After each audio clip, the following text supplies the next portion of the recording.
uviza Kiriku uhitamwe ibintu bibiri kunsubiza amahera yiwanje nubwo dukora indirimbo nta bindi atukiri ngaho nyene uvuze yuko Kiriku wamuhaye amafaranga kugira mukorane indirimbo wamwandikiye kuri page yiwe ya Facebook sasa tukiri ngaho nyene uri siri ko yari Kiriku nyene mariko muravugana kuko bakuzi ba Roy TV ntitwibagire yuko abasani hari imbuga nyinshi abantu bakeya bakandika amazina y'abasani kugira ngo imbuga zabo zikunde zitera imbere sasa ico kwemeza ko yari Kiriku mariko muravugana atari ba abantu bakereya imbuga z'abantu kugira amapaji y'abatera imbere niki ariko arambye ati je sindi mu gihugu ico gihe yakubwira ko ari heba yambwira ko ari mu Rwanda yakubwira ko atari mu Burundi ari mu Rwanda ari mu Rwanda ariko arambwira ati kugira mbone kuri serious ndungikira amahera je ndavuga ati je yo gukora iyo ndirimbo cankwe yaguciye kugira mukorane ya amahera nciye kugira dukorane ndavuga ati ivyo ni ibintu bisanzwe ko ari umuntu mvuga ati ni umuntu wo muhira atari umuntu uvuga ati ahari hose nzoshobora kumurondera ndamurone ndavuga ati amahera sikibazo amahera ndamuha kugira ngo dukore indirimbo ariko bro ubu ndamurondeye yaba kuri Facebook page ndabona message ko yabaye ntuzi ariko sindigira mbona inyishu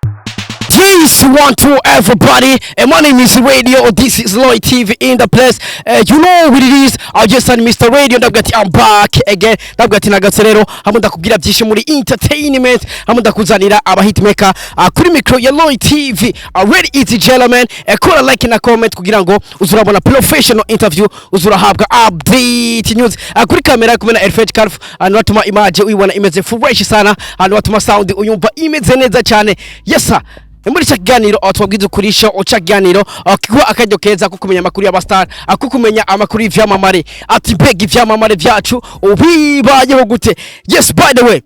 je rukumva kuri micro Ishabo Radio papa wa promoter bose mu gihugu ata papa nta mwana kugira habeho umwana habanza kubaho papa wagwana bro wagwana uri kumena se waba bro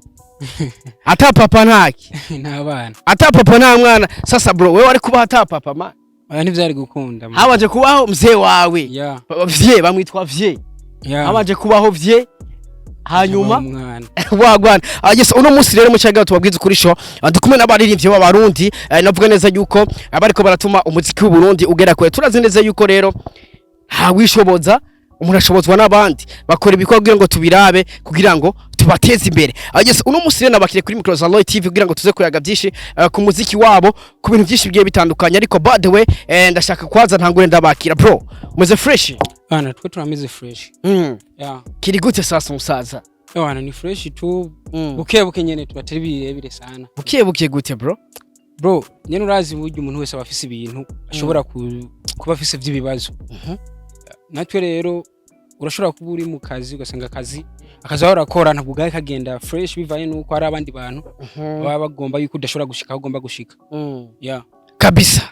bakwita gute brother ni Villason bisigura ikimene ndumva mo V na S na O na L na O na N then bisobanuye iki bro Villason ni V ni izina ry'uwanje Lason ni izina rya muzehe wanje mzee wa n'umusanire ngira ngo yaba yaravyigeze umustar ngira yaba yaravyigeze muhiri wanyu rero muri abasani gusa sinamubajije yes wakuze wa Loy TV by the way and kumwe n'undi muniga bro vipi bana shwari fresh kabisa by the way unapendeza sana brother you look so good man thanks bro ndabona amaze wakuze wa Loy TV kumwe n'umuji yambaye Timbaland yambaye shati ya Kalikari yambaye ipentro ya Deshire. By the way bro unapendeza sana man bana asante brother Yavugiza bakunzi ba Loy TV ndabana mucacane gose bakunzi ba Loy TV bana big up sana kabisa by the way harano ko badukurikirana batazi izina ryawe bakwita gute umusaza je ku izina ryanje banyita F Killer Music F Killer F Killer yeah uri umwicanye none ariko wo muziki ndo maana ndakubwira ati F Killer music ni kuvuga wica abasani ndicho muziki so ina maana ni kuvuga jewe ndovuga yuko ni nkavyo ndo ndica nyina basanga mugabo impano yaje kuryamika impano zabo kugira ngo yiwanze sigare yeme wica abasani umuziki kuryamika abasani yeah of course then nk'abasani maze kuryamika ni bane ndovuga yuko bado niho nkije ariko bitegura bande bitegura abasani ndashaka kubaho ubutumwa abuvuze bitegure ndashaka kubaho ubutumwa kandi bavuge no mu mazina uvuga ati naka witegure I'm coming you know let's go afete sinshobora bro wamaze kuvuga ati abasani tijendaje you know ndashaka rero bahe message abo wifuza ko babwumva uvuga ati naka attention minakuya no kuvuga yuko abo baba bicaye ku ntebe bande bicaye ku ntebe ni bande urabona hari abasani bakuze ngayi wacu mu Burundi so ndashaka rero bavuge you know kuko ukore hashtag kuri bo bande so gusa urabona nga mu Burundi hariho ba Kiriku ba WJ ba D1 so na Big Brother Big Farias so nabandi bakuze urabona barahari rero nka twebwe nka jewe ku bwanje ndavuga yuko kubera ko naje ndakeneye kugira aho nshitse rero nje kuryamika kugira ngo nanje mpagarare ushaka kuryamika abandi urumva nje kugira ngo nkosore bijya bintu kugira ngo nanje nkore ivyi wanje nanje mbo kubera ko ni ndovuga nzanye impano gwanje nanje kugira ngo ndabaryamika abasani maze uryamike ba erega ikibazo nturi kuracishura we wavuze ngo uryamika abasani nawe nakubajije abo basani ushaka kuryamika ni bande afete uravuga ndakubwiye hariho WJ hariho Akili hari ushaka kuryamika WJ abinakunze so kwa sababu ukinye n'amahigwe abandi barayagutwara so kuvuga WJ ari karakina n'amahigwe ndovuga ko bisa navyo kubera ko urabona hari byinshi tugiye tubona bitandukanye kuri bo rero afete kwa sababu turakurikirana imbuga so ibintu nk'ivyo rero mu gihe haude kubona ukuntu hari abandi rero baca baza bakora good usanga rero bahe bakujya inamba kuvuga we rero uvuze yuko uje kukura ku ntebe WJ asinyene gusa kuko aha dufise benshi bahagaze kuko badushaka yuko natwe tugira dushitse kugira ngo tubake kajya kanamba kugira ngo natwe tugafate kuko ntawanga gusangira n'abandi so tuba twifuza hajye babigantwe tuhabege agese ukuzi wa Light TV nakubwiye neza yuko rero icyatumye ndondera aba bajama barandondeye bambwira neza yuko hari umuririmbyi ngaha muri industry munyumvirize neza bambwiye yuko hari umuririmbyi ngaha muri industry bahaye amahera kugira bakorane collabo ariko byarangiye atayo bakoze ndavuga ati rero jewe ntegerezwa kuja kwavugisha numve bega ninde bahaye amahera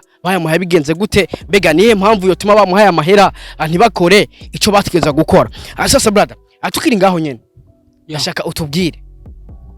ninde mwahaye amafaranga umuririmbyi ngaha mu muri bizwa amafaranga ni Kiriku man umuririmbyi twa amafaranga ni Kiriku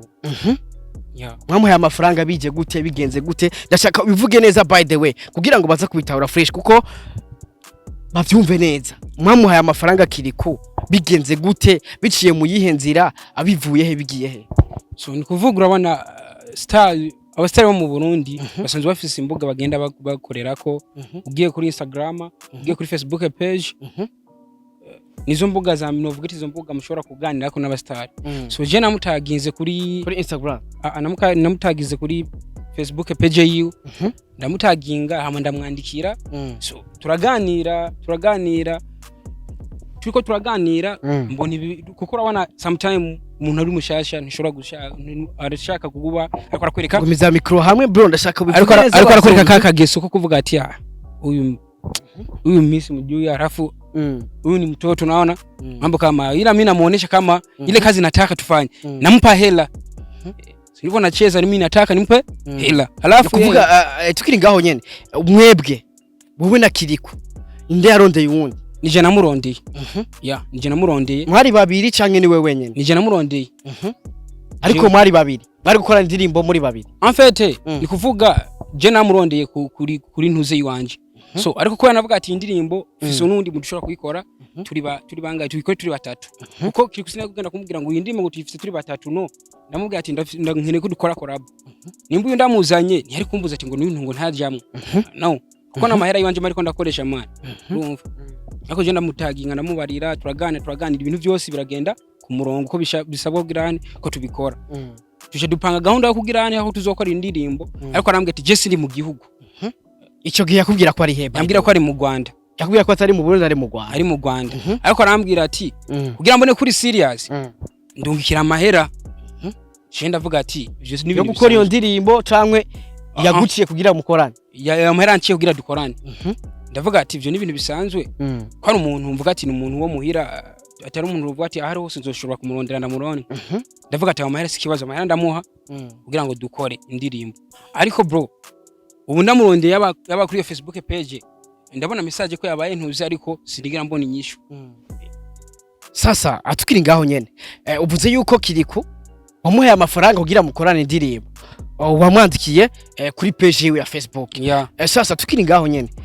urisiri ko yari Kiriku nyene mariko muravugana kuko bakuzi ba Loy TV ntitwibagire yuko abasani hari imbuga nyinshi abantu bakeya bakandika amazina y'abasani kugira ngo imbuga zabo zikunde zitera imbere sasa ico kwemeza ko yari Kiriku mariko muravugana atari ba abantu bakereya imbuga z'abantu kugira amapaji y'abatera imbere niki bro nikuvuga ikintu cyambere je nemeza ko yo bari nyene ikintu cyambere nuko mu biganiro byose twagiye turaganira twaganira nkaho kuko uburyo umuntu kwavuga ashobora kutakurungikira ijwi ariko message yuko avuga ati message vraiment uwinyandikiye ko byose ni naka urumva ko twaganira ko ariko twaganira dutangura atanganiriza nkaho bikwiye ariko namwe ati je ndi mu kazi sivango ndiko ndayayati sasa ayo mafaranga wamuhaye ni watanze wenyene canke mwayatanze no muri babiri en fait ni kuvuga indirimbo mu bujambo rimwe ari gwanje indirimbo yari gwawe ariko avuze ko wamuhaye amafaranga mbega ayo mafaranga wamuhaye kuko avuze ko marikora muri batatu marikora n'uyu na Kiriku na wewe amafaranga wamuhaye mwari yateranije muri babiri cyane wisofye en fait bisa nuko twacangiye kuko uyu numuririmbye nka jewe kuko twese turavuga ati muga kugira dukora ikintu kimeze fresh duhaye turaba Kiriku yariko arakora fresh reka tumuronde kugira ngo turabe ko twogirane natwe twokora natwe tugira aho tugizene duhaye dushika so ndavuga ati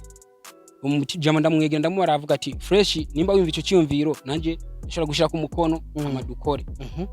arazana ico yazanye cyabaye gito kuko nagisize ko cyaratumye nongereza kuyo twari dusaba ko tugirane ko dushobora kumuha sasa brother atukiri ngaho nyene ku ruhande rw'iwawe ico gihe muvugana na Kiriku kuko yavuze yuko ariyo bavugana na Kiriku nawe wazanye amafaranga mbega ku ruhande rwawe cemeza yuko ari Kiriku mwavu kuko nkuko nako ndayimubwira hari abantu benshi bugurura ama page y'ama Facebook bakayitirira abasani runaka kugira ngo amasani yabo ama page yabo atera imbere ugiye kuraba nta musari numwe adafise page y'abantu bamwitiriye kuri Facebook cyangwa kuri Instagram kugira ngo imbuga zabo zitera imbere ni kiye kintu cemeza yuko ari Kiriku wanyawe mwayaga atari babantu bakiriye amapaje y'abantu kugira ngo imbuga zabo ziduka mu bisanzwe urabona hari ibintu umuntu nubwo yogerageza guhisha adashobora guhisha sawa twebwe cyane nka jewe uko ndocongera ko ndakivuga no kuvuga yuko Kiriku kuba umuntu yaravuganye nawe no kuvuga yuko yarakikishije kubera ko urabona umuntu ntiyoshobora gutuma amahera ku kintu adafite ko ubuseriye naco sawa rero mugihe umuntu baba bamwacha amafaranga kugira ngo dukorerwe kandi tuba twamaze kuganira rero umuntu yakoze ikintu yaganira kubera twamenya ko akazi gaca gakorwa rero wafe turabona icyace gikurikira n'ubu umuntu amurondeye ntamuronka sawa rero no kuvuga yuko hari ikintu cyaye ko icabayeho cyo kwirengagiza umuntu rero niyo mpamvu muri kano kanya tuvuga ati tuje kugira ngo tugire tubaze tubaze yani ku bantu bakurikirana kugira ngo banabibone kubera ko ibintu byakozwe sivyo so en fait ni kudusubiza inyuma kandi kanatsinda si vyiza sasa muri aka kanya mwebwe mwishuza iki tubwe muri kano kanya ico twishuza no kuvuga yuko nimba twobonana cyo dushaka tubonane hanyuma na Kiriku sawa aduhe ayo mahera canke nimba atari ready kuduha amahera dukore ico twari gigamije gukorwa nayo mahera kuvuga muri kano kanya muvuga ati twebwe dushaka badusubiza amahera canke dukore ico twatangiye ayo mafaranga sasa tukiri ngaho nyene ntimusanzwe muba ngaha mu ntara ya Bujumbura mbega mukuza mwaramenyesheje Kiriku yuko muje i Bujumbura kugira ngo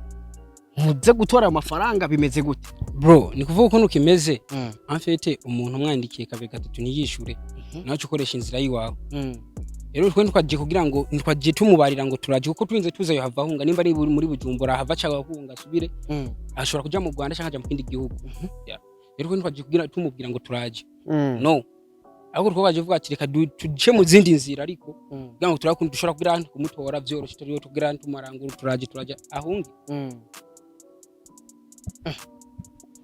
sasa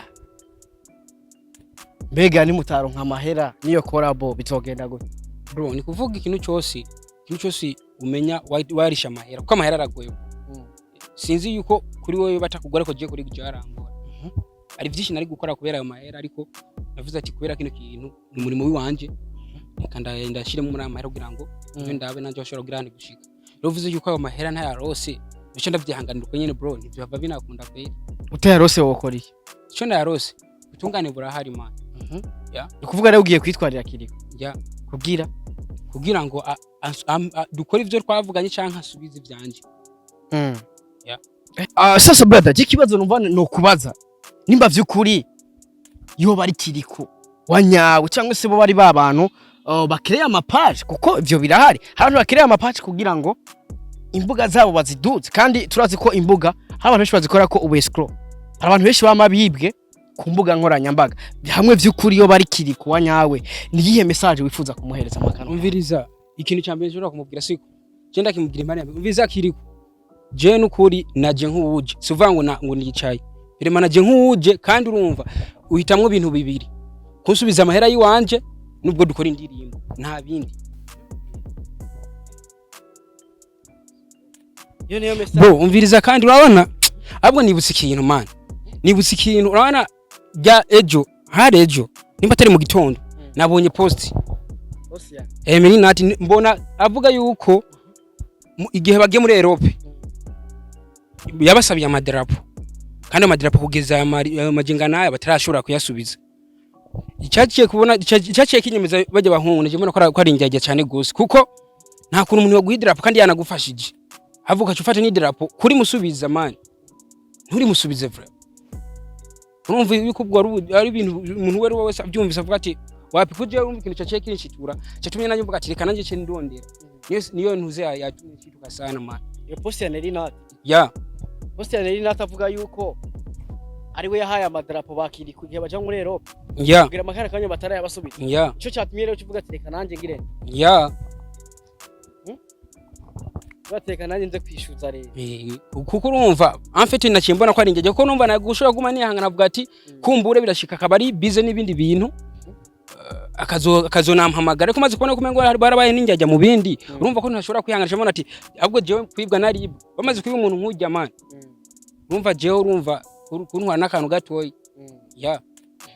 yes bakuzi ba Light TV urumva neza yuko rero ibintu bitoroshe akubwira ati jewe cyo nifuza nuko dukora indirimbo ngo twabivuganye dukora collab uko twabisezeranye cyangwe basubiza amahera bega nimba atari bantu era amafaranga ngana gute bro en fait sinoshobora kuja ngaha kuri kamera ngo mvuge ko ndinze mvuga urabona abafana kenshi bavuga ati ubuntu kwiyemera ngo amahera nayo ronka iryo gere banga giwacu kuko n'ibindi twari kwikoze mu ibanga ariko muri no mwanya nivyashika kabona yuko umengo ntakwiye kuyama cyangwa ntakwiye gudukora nzobivuga ariko mimi nashobora kuvuga amahera twavuganye wasugereranya era amafaranga make cyangwa yari menshi man kuko ya amahera kwanza na amahera ashobora kuba make man amahera waruhiye yose abari menshi yaba ari menshi bro ariko ayo mahera nyene none gute umuha amafaranga mutarabona namaso kuyandi kugira ngo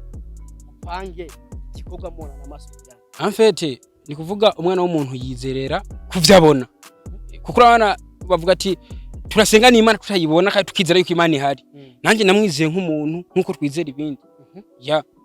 maze kumwizera bica bigenda numva nubona uko nagira kuko rumaze naramwizeye ariko nawe simbona ubwizigwa bwiwe aho buhagaze man muri aka kanya ruvuga ati rero jewe ubu naje gutora amafaranga cyangwa ntora amahera ni kuvuga n'ibintu bibiri nubundi abisubiremo Kiriko n'ibintu bibiri kumpa amafaranga nubwo dukora indirimbo twagizente twasezeranye nta bindi bintu Yes, micro imwe irazimye Roy TV.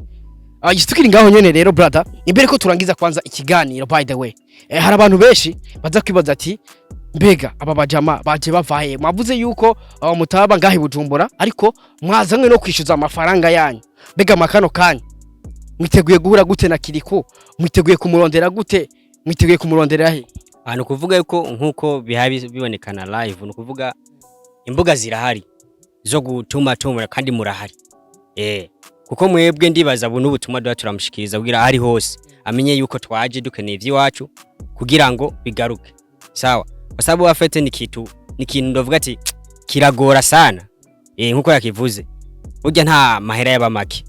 Ko umuntu amenye imvune yagize kugira ngo yaronke. Kuko twebwe cyari gikorwa tuvuga ati kiroshitse umuntu imbere kandi cyari gikorwa tuvuga ati abantu bazocakira ariko urabi vyaciye bigenda bibaho. Urumva nk'ivyo vyagice bijamo by'amadarapo. So ubwo n'ubwesiko. Sasa aharoroshe baza ati musanzwe mukorera umuziki wanyu hebe. Twebwe umuziki wacu mu bisanzwe turuka Makamba, so niho dusanzwe dukorera umuziki wacu ariko kenshi tukunze kuba dukorera kwa Master Sound. Ubuye akaba abarizwa nga muri Teka Records. Teka muri Teka Music. Akaba ari novuga neza ari wasanzwe bakorera imiziki. Ni wasanzwe dukorera. Ubwo musanzwe mukorera indirimbo muri Teka Music. No kuvuga yuko mu bisanzwe kubera ko niho akiza ngaha aye ita niho akiva hariya azini Bujumbura. Inyuma yo kuko ndabutse neza yuko rero muri Iteka hahora hakora Trust Beat. Ariko Trust Beat novuga neza yuko atakibarizwa muri Iteka Music by the nkuko benshi batarabimenya. Ni Trust Beat nokugira ko asigaye afise Million Sound afise studio yiwe. Urumva neza yuko rero yasubiriwe nani na Master Sound. Akaba ari watanzwe bakorera imiziki. Of course. Kuvuga rero ubu rero mwavuye Makamba muje kwishuza amafaranga yanyu mwatanze muhaye umuririmbyi Kiriko kugira mukorane collabo. Of course. Ariko bitakunze. Bega makano kanya mwahitiye muri kano kanya urumva aho twahitiye nyene turacyaranye turacaye kubishakisha urabona kubera ko biracatugoye ariko ndibaza buno butumwa buramushikira. Buramushikira hari hose utegezwa kumushikira. Niyo mpamvu twaje duteguje. Kwa sababu umuntu ushobora kumubwira ati ndaje kuko urabona nubwo twamwandikira ntiyakwishura sawa ariko ashobora gusoma message akaca hunga urumva akahava akaja nkuko tumenyereye aja mu Rwanda mu bindi bihugu so akaca hava rero kuvuga yuko ndibaza hariho umunsi kuko iyi message izomushikira ni yiwiwe kabisa. Nirihe jambo ryanyuma like mubwira abafana banyu by the ko muririmbyi yabusaba abafana biwe cyangwa isiki nakeka jambo mubwira abafana banyu by the muri sa muku ico twobwira abafana no kuvuga yuko babandanye badukurikirana so nubwo vyagenze uko bitavuze yuko ajya amahera cyatuma duhagara ibikorwa birabanda kandi turaza vraiment babandanye badukurikirana ku mbuga zose baroturonka kuko ibikorwa biraje bishasha n'ibindi biri nyuma kuko hariho n'ibindi duheruka kurekura so afete no kuvuga yuko rero turaje. Ariko rero hari kibazo je ntogira ntaba bajije cagumye kintera amakenga amagumye uvuga yuko mwahaye amafaranga Kiriko ariko je nkabazi neza yuko rero hari abantu benshi bakiriye amapage uko nagumye ndabivuga ugasanga hari abantu bitiriye Olege, hari abantu bitiriye Fizo, hari abantu bitiriye Rinoji. By the murazi neza yuko yaba Ruvera yaba Rinoji baheruka guposta bavuga yuko hari amapage atari gwabacishamwe imirongo. Atukiri ngaho nyene mwamufise ama message cyangwa se icemeza ko mwavugaye na Kiriko abasaba amafaranga kugira mukorane iyo collab. Bro message zirahari. Message zirahari. Wewe nuna bigomba message je ndaziguha. Message ndaziguha. Twandikirana na Kiriko. Abasaba ayo mafaranga. Adusaba amafaranga. Message zirahari. Bro message zirahari. Message zirahari vraiment. Muce muzimpereza tudishishe mu kigana kugira ngo twereke abafana cyangwa se abakunzi ba Roy TV yuko ivyo muri ko muravuga mubifitiye icemeza. Abaje tukirigaho nyene reka ndabashimire sana ntabifuriza gusubiza utwanyu. Sawa murakoze. Merci beaucoup bro. Merci beaucoup. Murakoze kuduha time brother, thank you so much bro. Thanks now. Kabisa. Abakunzi ba Roy TV reka ndagushimire sana.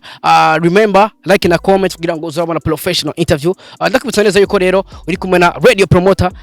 Papa promoter bose mu gihugu atapapa nta mwana kugira abe umwana habanza kuba papa akuri kamera kumena Elfage Carf niyo yatumye image ibona imeze fresh sana niyo yatumye sound uyumva imeze neza cyane. Ndabakunda cyane, we love you so much. Dusubire ubutaha. Ciao ciao. Wagwan my people.